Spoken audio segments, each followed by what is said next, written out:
Mlima power. Power. Mlima power. Power. Mlima power. Power. Ground ni? Rigiji. Ground ni? Rigiji. Haya.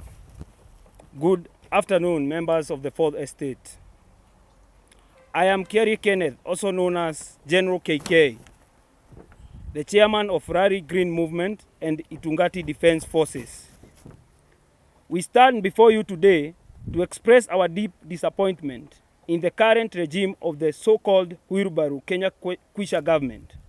This government promised us prosperity, yet what we are facing is a harsh reality that has brought nothing but suffering to the people of Kenya. The much-touted bottom-up economic model has turned out to be nothing more than a scam. Instead of uplifting the people's life, it is a burden to them with skyrocketing taxes, unsustainable affordable housing projects, and a retrogressive health insurance scheme, an initiative that is popularly known as She, Sho, Shu. But with no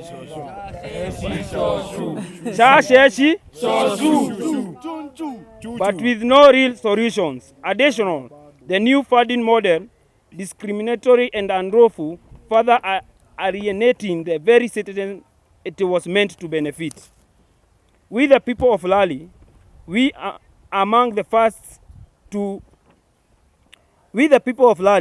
were among the first to raise our unwavering support to this government, but it has now completely turned its back on us. We have seen our elected representative betray us, especially our member of parliament, who has chosen to serve the interests of Udaku government rather than the people who voted for him into the office. His actions have been a direct betrayal of the trust we placed in him. Let it be known today that we, the people of Lari, declare him an enemy of the people. Yes. Yes. And we demand a public apology from him for his actions. Yes. Mlima power. Power. Mlima power. Power. Furthermore, the youth of Mount Kenya wish to send a clear and a strong warning to the village thugs, particularly those led by Maina Jenga and the illiterate Mike Macarena. We will not allow our country to be held hostage by criminal gangs. We stand united against those who seek to disrupt peace and justice. Lastly, we want to address the alarming issue of abductions, targeting those who dare to speak out against corruption and injustices of this current administration. Let it be clear, our Constitution protects our right of freedom to speech and expression, and we will not allow it to be trampled upon. We demand an immediate cessation of these illegal acts and the protection of every Kenyan's constitutional rights. Mlima power. Power. Mlima power. Power. So, mimi kama General KK nimeweza kuongea na kusema mbunge wa hapa kwetu Lari amekuwa akiuza watu wetu. Kweli. Si amekuwa akituuza? Kweli. Si mnakumbuka ni yeye alitumiwa kusoma maneno ya kufukuza kiongozi wetu wa mlima. Kweli. Itunogetie. So this is a warning to him.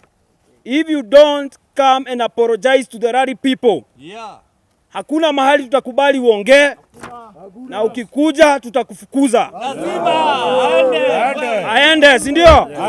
Kwa jamaa aende, si ndio? So I'm going to invite my fellow chairman from Meru to continue. Good afternoon, members of the Fourth State.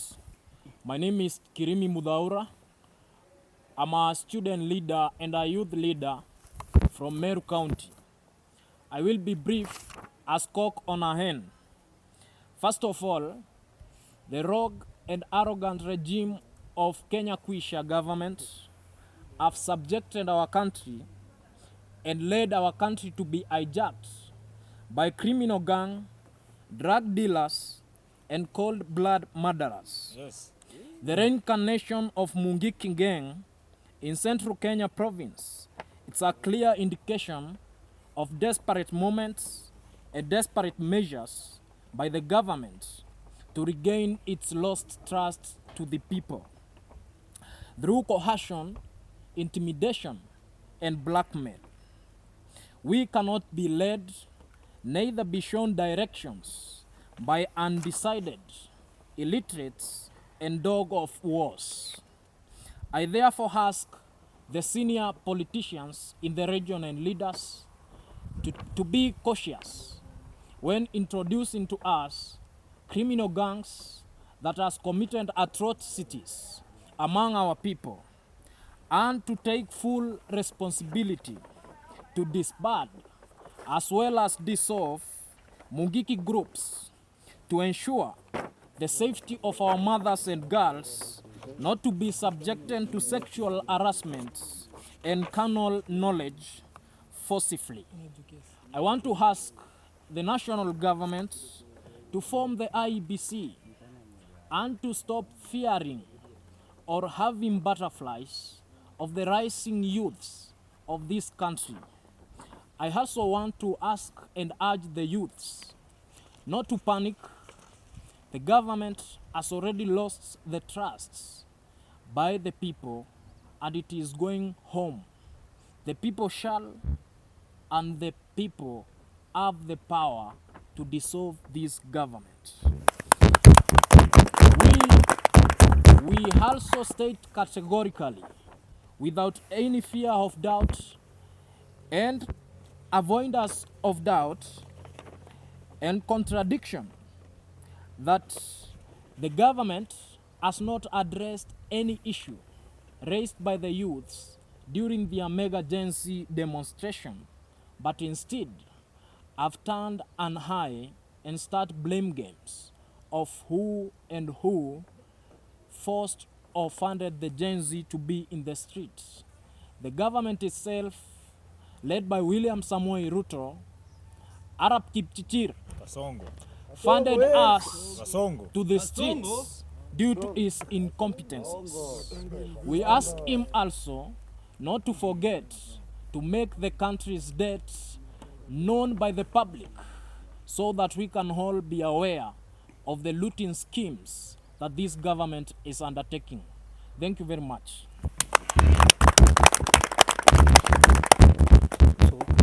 Comrades power. Comrades power. A woman's breast can feed both the son and the father. Comrades wisdom. My name is Cynthia Wanjiro Karanja, a student at MKU, born and raised in Thika, and the current chairperson, Thika Universities and Colleges Students Association. First is to congratulate all Form 4 leavers and to encourage you that no matter the outcome, there is always a way. Never give up, for without hope, there is no man. 2, East or Central, Mount Kenya remains to be Mount Kenya. On the mountain, if there is no Nelion Peak, there is no Mount Kenya. Without the Batian Peak, we don't have Mount Kenya. Without the Lenana Peak, we have no Mount Kenya. Embu, Meru, and Kikuyu, we are one people. We should not allow ourselves to be divided by mere political differences. We are one people, and we should stand tall and strong. That is to express our distraught as the youths of Kenya, as the agencies of Kenya, with the mishappenings that have been happening in Kenya. We are saddened with the continuous abductions that have been happening in Kenya of our fellow youths. We want to address the alarming issue of abductions, targeting those who dare to speak against the corruption and injustices in Kenya. It is very saddening that the Interior CS Mr. Murkomen, is quick to form a case to have his name misaligned with the ongoing cases of, with the ongoing atrocities of abductions, rather than applying the same speed in finding the people who were involved with the abductions. We request, or rather we demand, now that you have refused to apply our request, we are demanding that the people who are involved with the abductions, they be found and justice served.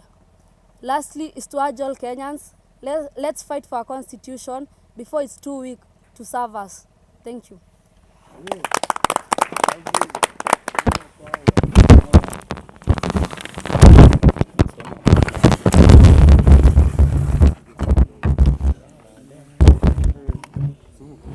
Yes, mmesikia kwamba vile ambavyo viongozi wamesema, tumekusanyika hapa viongozi wa kutoka Gema community.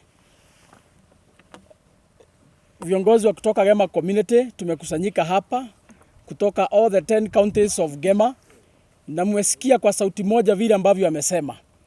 Mimi yangu itakuwa machache.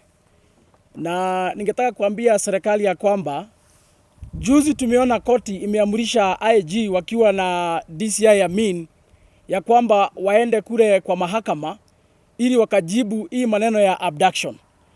Na tukaona ya kwamba siku ya jana DCI na Inspector General wa polisi wote hawakwenda kotini, wote walikataa.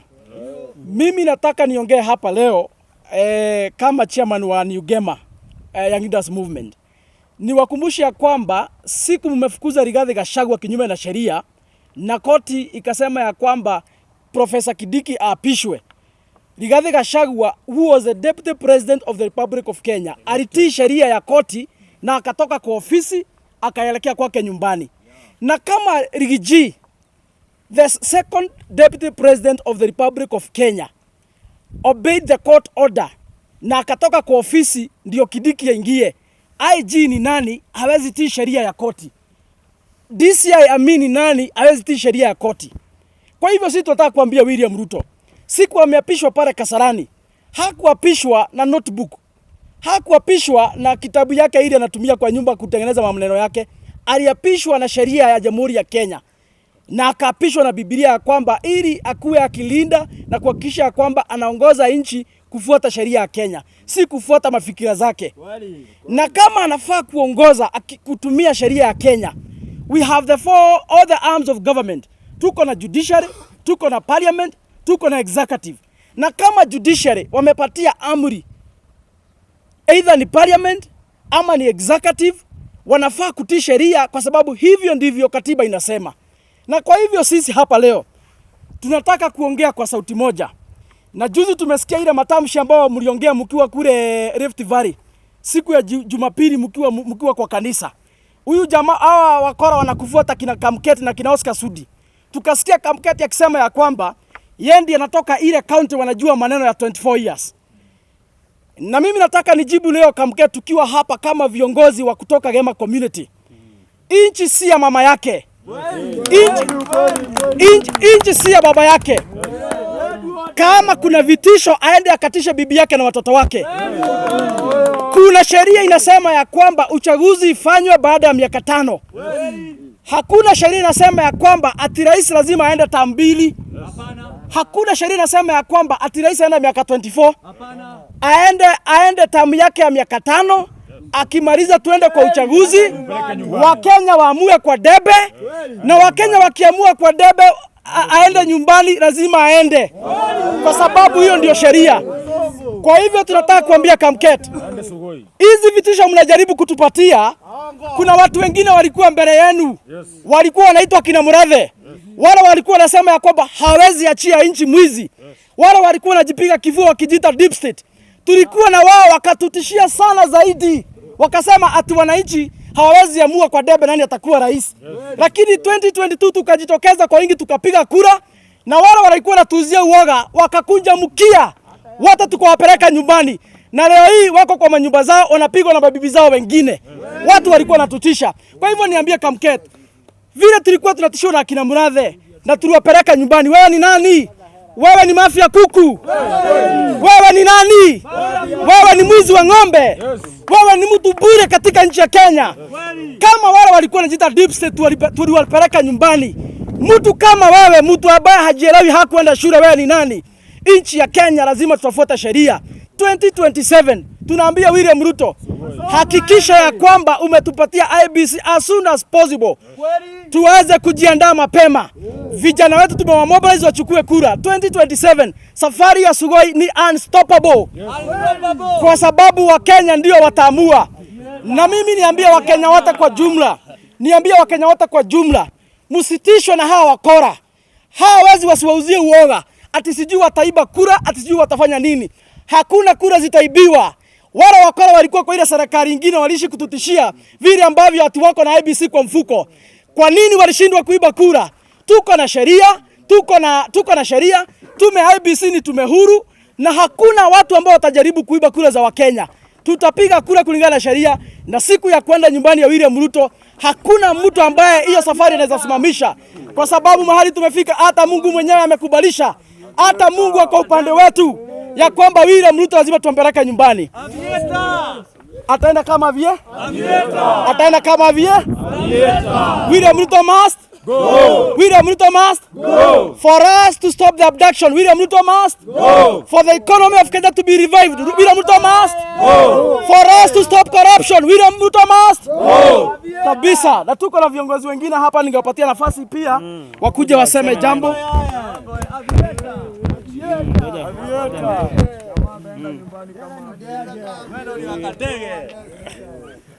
Kabisa.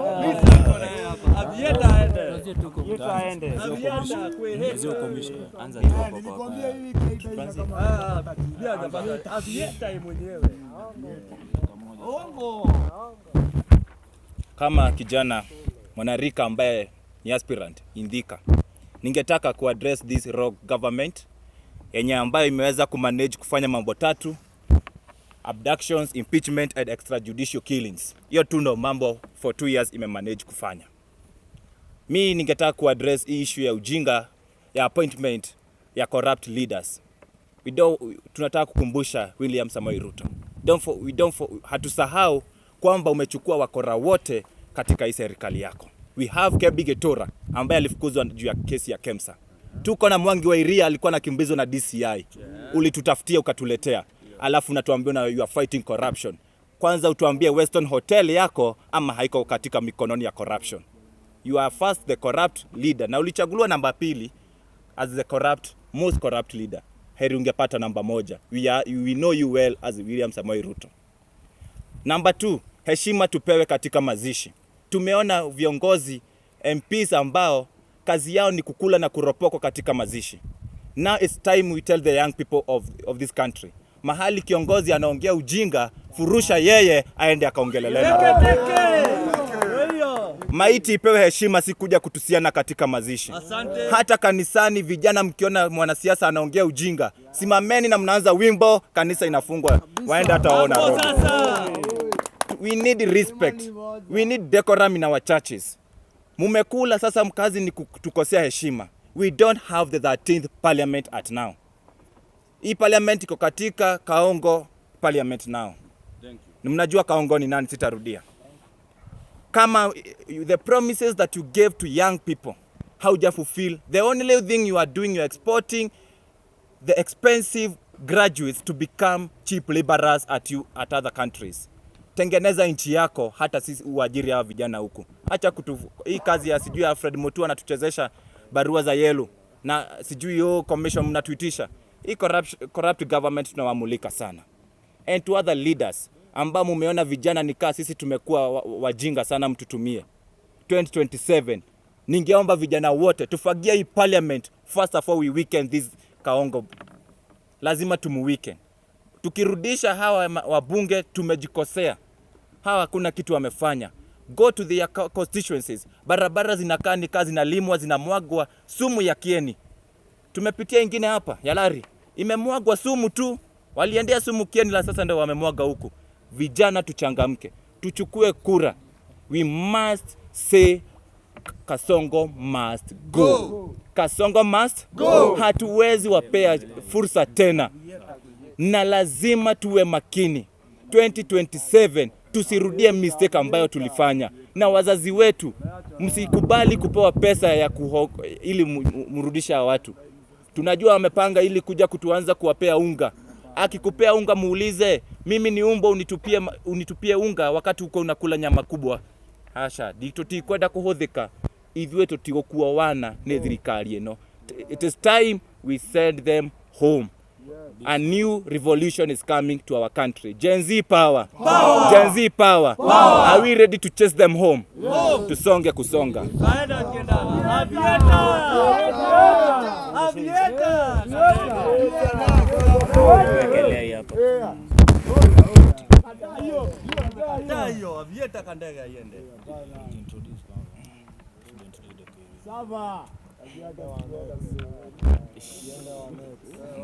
Viva comrades, viva! Viva! Viva comrades, viva! Viva! Comrades power! Power! Comrades ria! Ria! Comrades power! Power!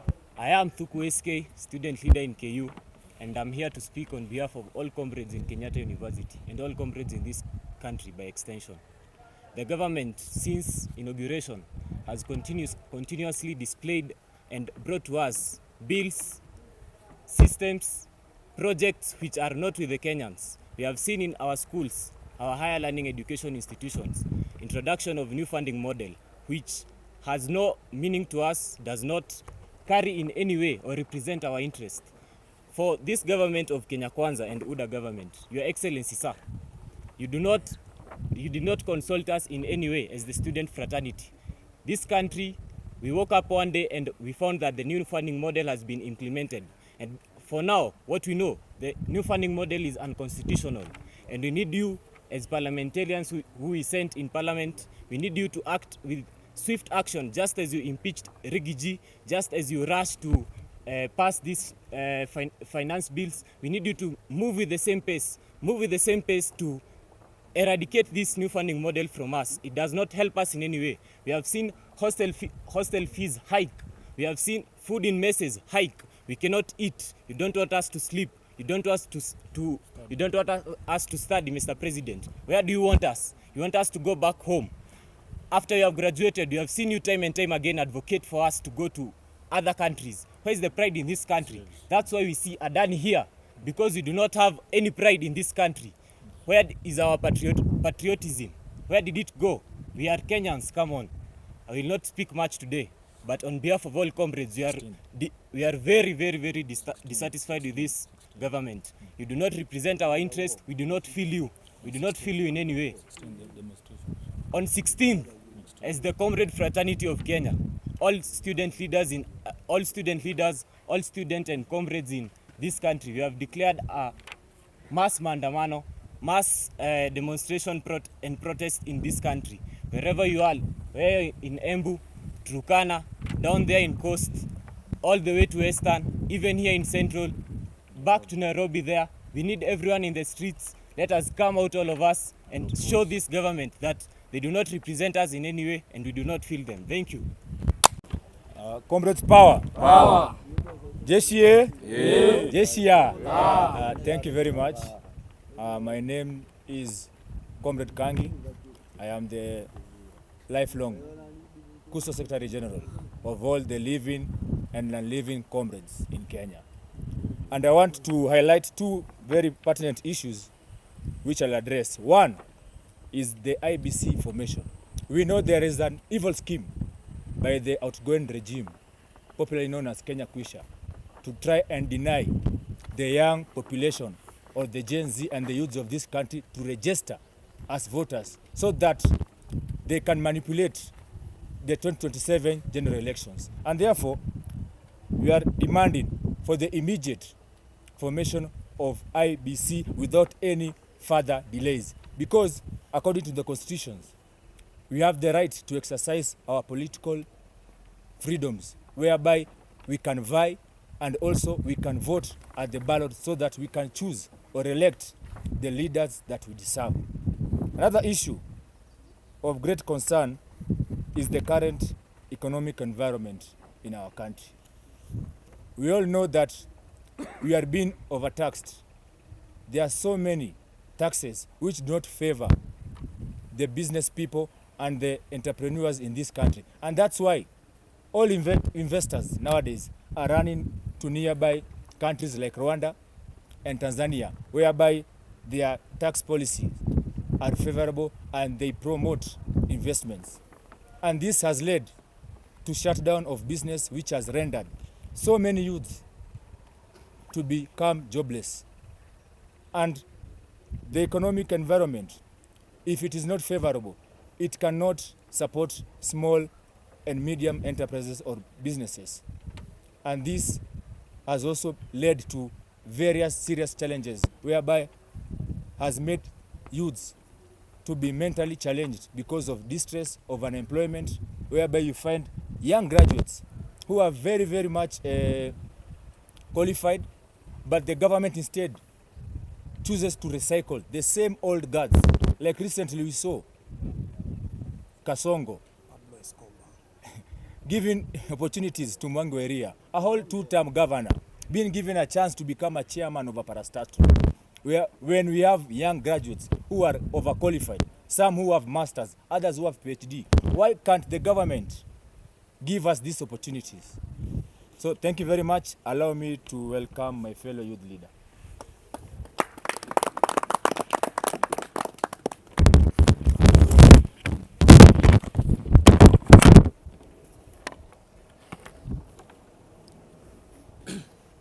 I am known by the appellation Nicholas Nyaga. I'm a student leader at Kenyatta University. A nomenclature bestowed upon me with an intricate value and significance.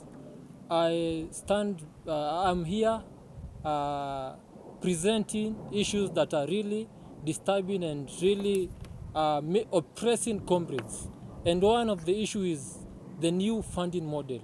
There are many comrades, especially first years and second years, who've been placed in courses that even they never thought of doing, or even they never thought of in their lives because of the new funding model that has very high school fees. And it has been declared unconstitutional, but still the government tries and pushes it so that it may stick. But we as the comrades still stand firm and say that we are not supporting the new funding model. Another thing is the comrades cannot sleep, the comrades cannot eat, the comrades cannot bathe, the comrades cannot take shower, the comrades cannot study, the comrades cannot groom well because of the help money that should be allocated to them, but otherwise some other people in those offices, they are squandering those funds and they are delaying those funds. Yes. We are not supporting that and we are against that. Yes. The comrades of this country should enjoy. Yes. They are the ones to pay that money. They are the ones to give that money back to that government. Yes. when they're employed. Something else, it's the issue of abduction.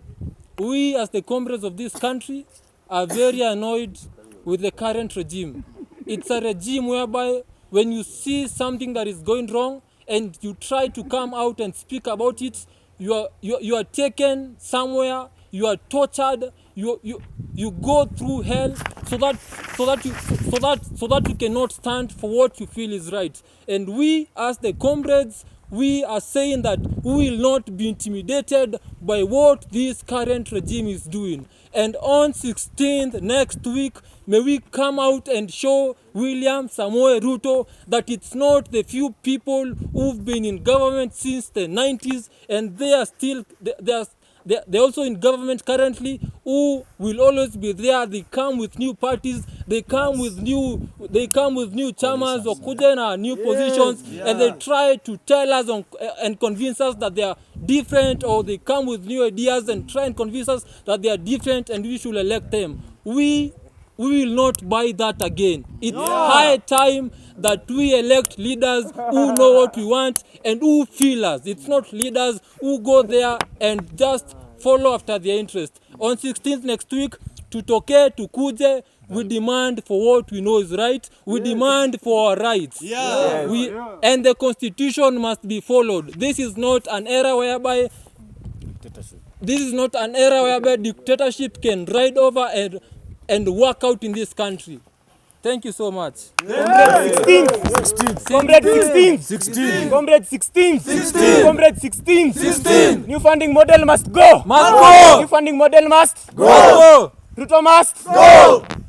All MPs must Go. Waende nyumbani wote. Waoshwe.